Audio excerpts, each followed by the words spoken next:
It's my life passing before my eyes here.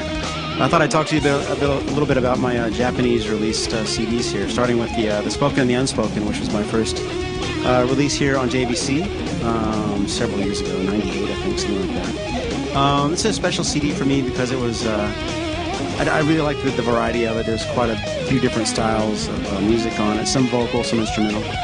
And I even played all the instruments on several songs. I guess that's me on drums, folks. Look out.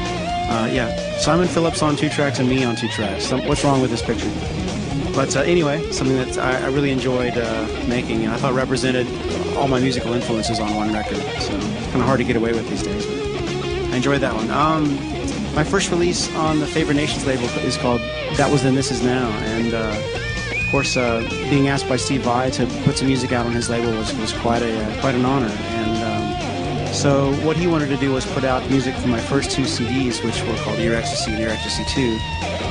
compile a best of, and then add several new tracks. There are 4 new songs on the front end, and I don't know. It's kind of a greatest hits, as it were, if there were actually hits in my catalog.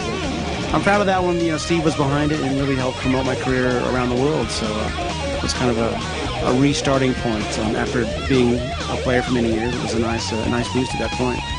Which leads us to Resolution, the brand new Andy Timmons Band CD, which came out early this year in May.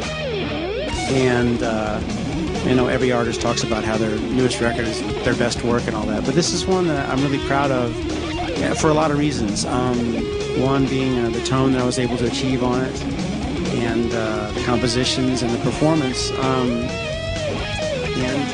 you know, it was just one of those things where when I started making this record, it was, you know, time to make an instrumental record, but I wasn't that inspired to make yet another just an instrumental record. I thought I'd kind of already done all this before, and I felt like I was repeating myself.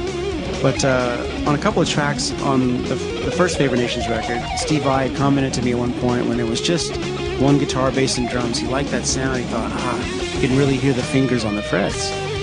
And so when I was looking for inspiration for Resolution, I thought, well, I wonder if I can get away with making an entire record with just one guitar on each song. And then I got excited because several things came to mind. I thought, this is going to be really difficult for one.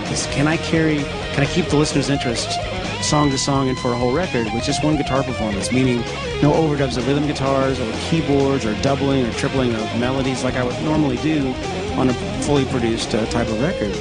So that I got excited because I knew it would be a challenge, and it really was. A lot of things presented itself. Just tuning, you can usually cover a multitude of sins by just stacking something. You know, double it. Oh, of course, great. Okay.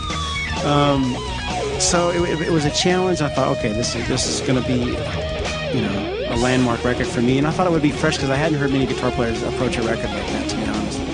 And so then I thought, okay, now I have something to offer. So we took about a year to really get the guitar tracks the way I wanted to do them. And but I'm proud of the results, and I hope you get a chance to check it out.